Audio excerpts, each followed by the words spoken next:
욥기 42장 1절에서 9절까지의 말씀입니다. 하나님의 말씀을 함께 봉독하시겠습니다. 욥이 여호와께 대답하여 이르되 주께서는 못하실 일이 없사오며 무슨 계획이든지 못 이루실 것이 없는 줄 아오니 무지한 말로 이치를 가리는 자가 누구나이까. 나는 깨닫지도 못한 일을 말하였고 스스로 알 수도 없고 헤아리기도 어려운 일을 말하였나이다.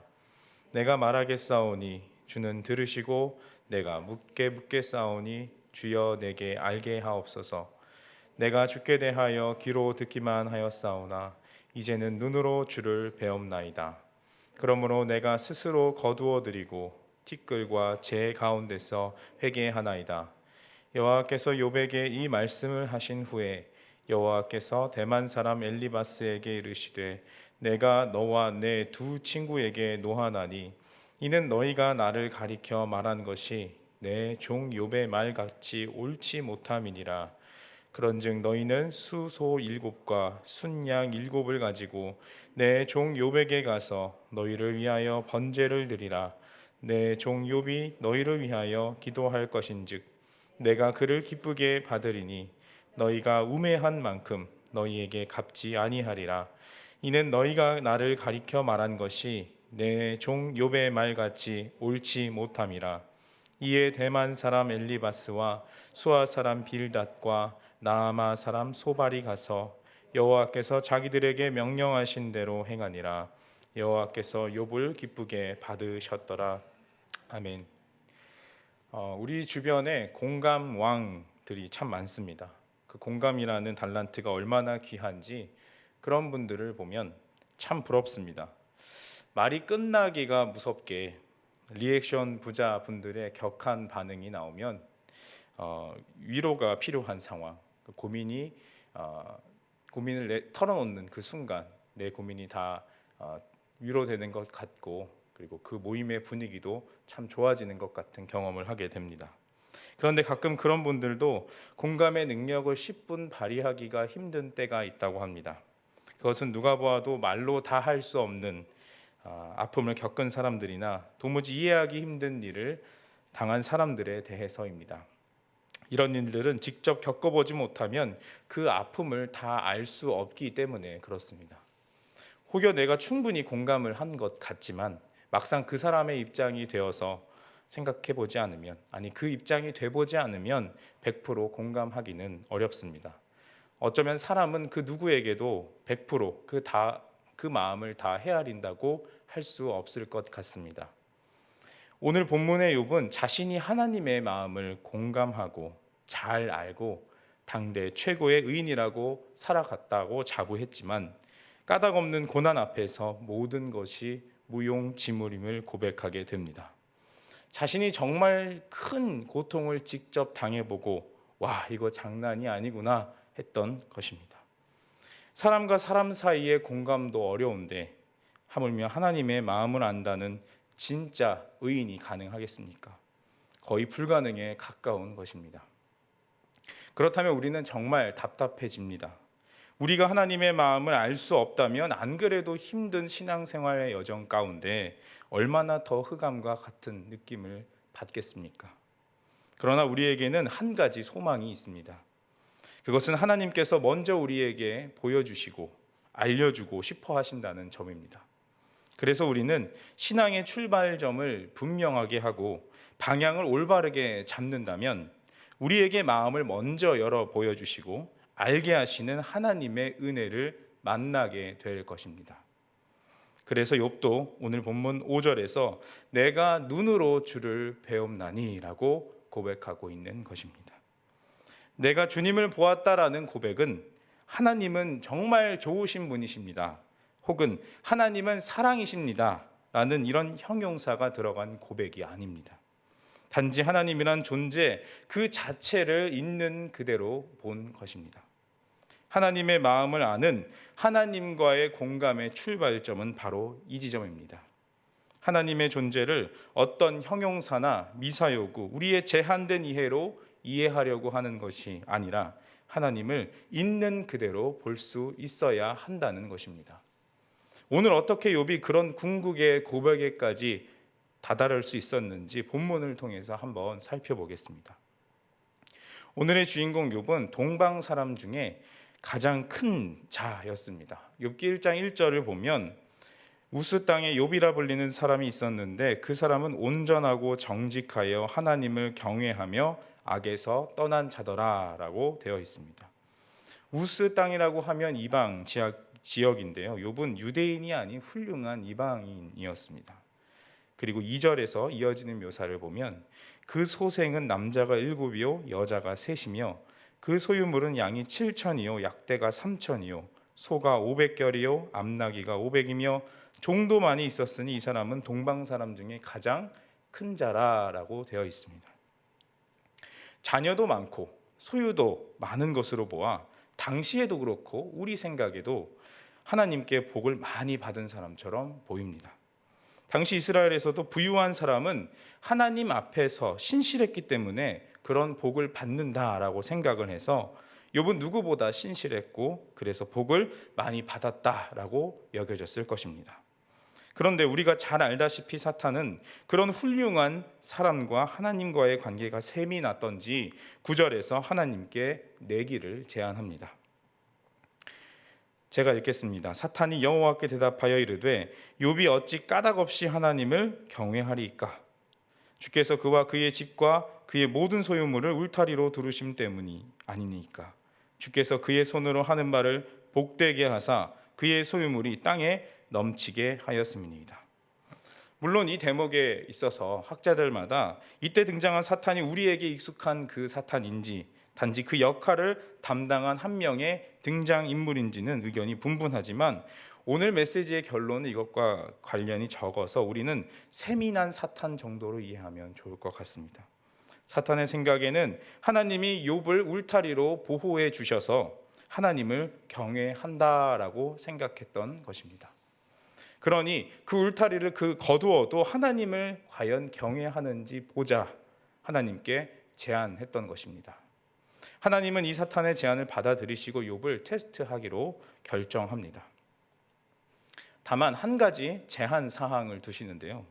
모든 소유물을 거두되 몸에 손을 대지 말지니라 하는 것입니다. 이 한 문장이 굉장히 중요한 의미를 담고 있습니다. 그것은 하나님은 어떤 상황이든 통제하고 언제든 개입할 준비를 하셨다라는 의미입니다. 이렇게 사탄은 하나님의 허락을 받고 3번에 걸쳐서 욥에게 있었던 하나님의 울타리를 하나씩 제거하게 됩니다. 먼저는 재산, 그리고 가족, 마지막으로 욥 자신의 건강이라는 울타리입니다.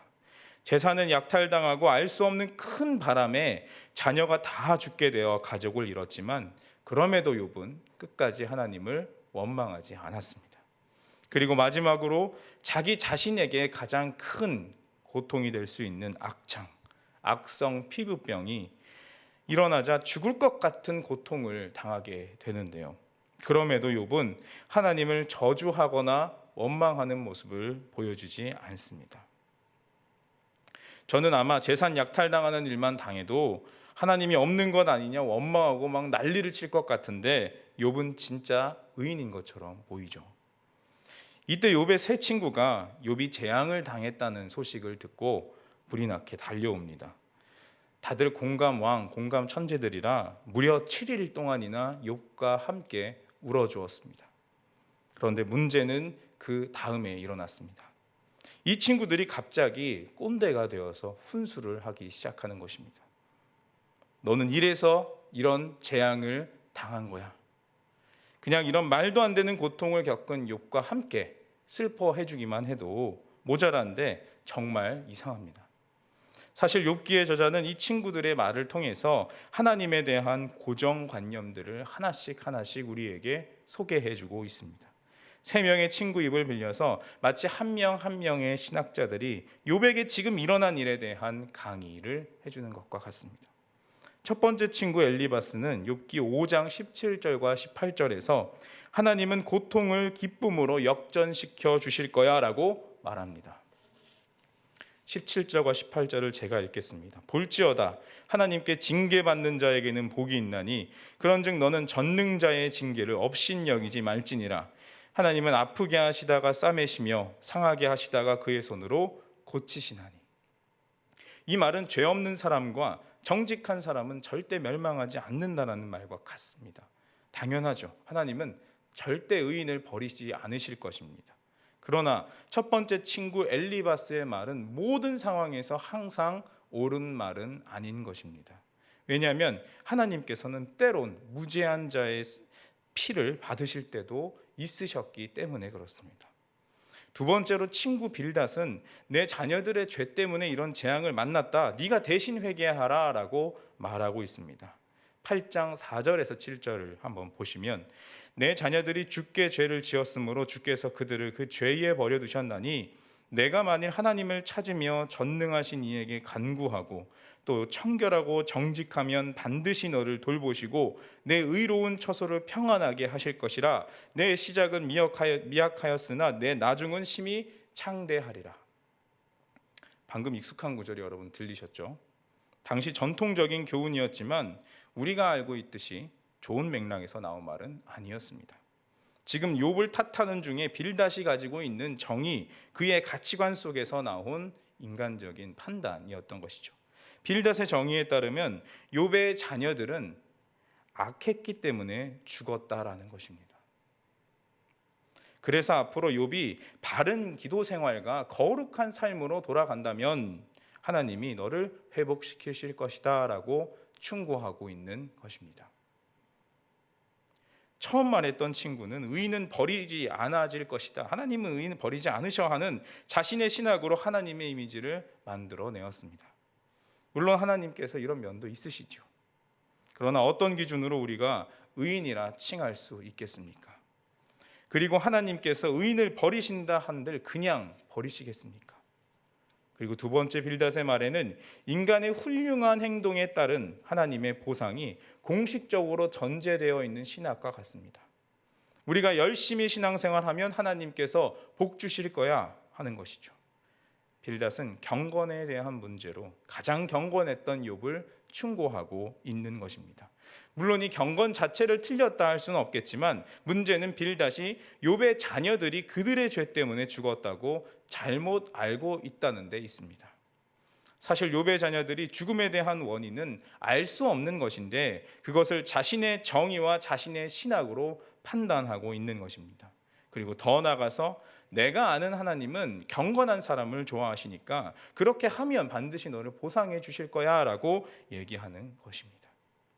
이제 마지막 친구 소발은 내 재앙은 우리가 이해할 수 없는 신비야 라고 욥기 11장 6절에서 설명하고 있습니다.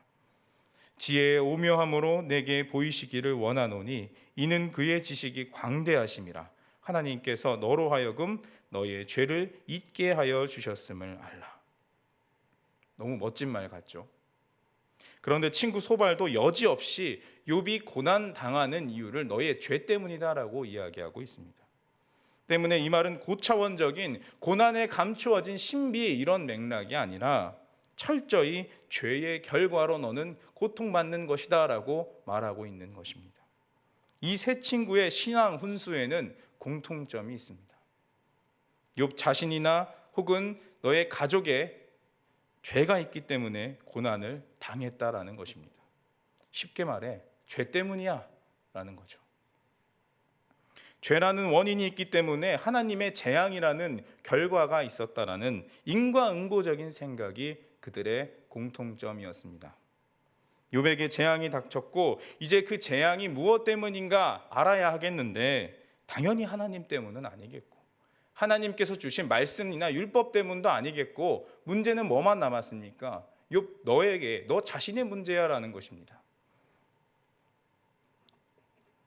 왜냐하면 욥의 세 친구들에게 하나님은 변함없이 신실하시고 정의로우시며 하나님의 일하는 방식은 아무런 문제가 없었기 때문이라고 생각했기 때문입니다.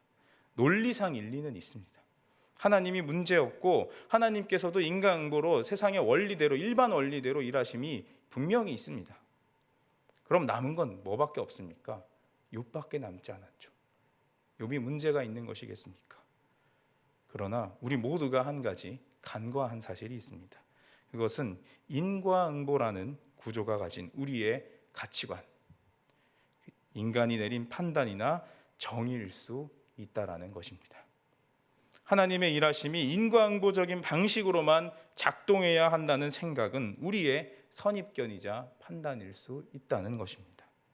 욥의 세 친구들은 자기가 경험한 하나님의 일하심을 기준 삼아서 욥에게도 대입하려고 했던 것입니다. 왜냐하면 하나님은 충분히 다른 방식으로도 일하실 수 있는 자유로우신 하나님이기 때문에 이들의 대입은 틀렸던 것입니다. 바로 이 하나님의 자유로우심이야말로 우리가 처음에 이야기했던 하나님을 눈으로 봅니다 하는 욥의 그 궁극의 고백의 대상이자 표현이 될 수 있습니다. 욥은 자신에게 주어진 설명할 수 없는 재앙, 까닭 없는 고난 앞에서 몸부림쳤고 질문했습니다. 하나님은 그런 욥에게 욥기의 끝에 다다라서 오늘 본문의 리워야단이라는 생물로 대답해 주십니다. 1절부터 4절까지 41장 1절부터 4절까지를 제가 한번 읽어보겠습니다. 내가 낚시로 리워야단을 끌어낼 수 있겠느냐? 노끈으로 그 혀를 맬 수 있겠느냐? 너는 밧줄로 그 코를 꿰 수 있겠느냐? 갈고리로 그 아가미를 깰 수 있겠느냐? 그것이 어찌 내게 계속하여 간청하겠느냐? 부드럽게 내게 말하겠느냐? 어찌 그것이 너와 계약을 맺고 너는 그를 영원히 종으로 삼겠느냐? 개역 한글에서는 악어인데 다른 번역으로는 리워야단, 악어처럼 생긴 바다 괴물을 이야기합니다. 이 굉장한 괴물을 언급하신 이유는 이 혼란을 주는 괴물도 하나님의 피조물이고 곧 하나님의 다스림 아래에 있다라는 사실을 말하기 위함입니다. 이 괴물은 욥이 어찌할 수 없는 거대한 존재입니다. 1절에서 얘기했듯이 낚시로도 노끈으로도 이 동물을 통제할 수 없습니다. 그리고 4절과 같이 리워야단과 욥이 마치 하나님과 이스라엘의 관계처럼 어떤 계약에 의해서 주인과 종의 관계가 될 수 없는 것입니다. 결국 욥이 이 괴물을 어떻게 할 수 없듯이 그 괴물을 만드신 하나님은 누구도 어떤 분이라고 판단할 수 없는 분이라는 것입니다. 사실 욥은 이 41장까지만 해도 자신의 하나님에 대한 생각을 내려놓지 못했었습니다. 하나님의 적극적인 답변과 끈질긴 질문 덕분에 직접 열어 보여주심 덕분에 욥은 이제 마지막 장에서 자신이 했던 모든 말을 취소하고 모든 결정은 하나님께 달린 것이라고 고백하는 모습을 보여주게 됩니다. 이 모습은 오늘 6절을 영어 버전으로 보면 좀 더 묘사가 분명한데요. 하나님과 법정에서 다투는 것 같이 묘사하는 이 본문에서 스스로 거두어들이다, 리트렉이라는 표현을 써서 고소를 취하한다라고 표현하고 있습니다. 자신이 생각했던 하나님에 대한 이해를 그냥 처음부터 끝까지 철저하게 내려놓겠다라는 것이죠. 욥은 하나님께서 마땅히 자신이 생각한 정의를 이 세상에 행하셔야 하는데 왜 그렇게 하지 않으셨는지 하나님과 부단히 씨름을 했던 사람이었습니다. 그런데 이제 사람인 자신이 보기에 비록 악해 보이는 이 세상이지만 여전히 하나님의 자유로우심 안에서 통제되고 있다는 사실을 조금이나마 알게 된 것입니다. 우리는 욥처럼 그것만으로 충분할 수 있어야 합니다. 우리는 보통 우리 앞에 놓여 있는 여러 상황 하나하나에 일희일비하는 경우가 많습니다. 인생이 잘 풀리는 것 같을 때, 자녀들의 성적이 좋을 때, 사업이 번창할 때 정말 기쁩니다. 하나님께서 정말 함께 하시고 도우시는 것 같습니다. 당연히 우리는 그럴 수밖에 없죠. 그러나 이때 하나님의 자유로우심이라는 성품은 우리에게 더 넓은 시각을 갖게 합니다. 하나님이 나에게 그런 환경을 주셨는지 아닌지와 상관없이 하나님은 내 인생 가운데 여전히 일하고 계신다라는 사실을 알게 하는 것이죠. 하나님은 여전히 하나님의 자유로우심 안에서 일하고 계십니다. 우리가 예측할 수 없는 방법으로 늘 일하고 계신 분이시라는 것입니다. 우리는 그 하나님의 놀라우신 일하심 앞에 어떤 상황에 있든지 마땅히 영광을 돌리며 예배할 수 있어야 할 것입니다. 나의 입장에서 당장 나에게 어떤 일이 좋고 나쁘다고 판단하지 않고, 심지어 하나님께서는 사람이 살고 있지 않은 황무지 같은 땅에 비를 내리시는 분이신데 어찌 하나님 형상으로 지은 인간에게 은혜의 단비를 내려주시지 않으시겠습니까? 하나님의 형상으로 만들어진 우리에게 하나님께서는 마땅히 은혜의 비를 충만하게 충분히 내려주실 것입니다. 이 우주적인 하나님의 통치와 자비가 온 만물에게 향해 있듯이 오늘 우리에게도 향해 있음을 잊지 마시며, 오늘도 우리와 함께 하시고 쉬지 않으시고 일하고 계신 그 하나님의 자유로우심을 찬양하며 기뻐할 수 있는 성도님들 모두가 되시기를 축복합니다.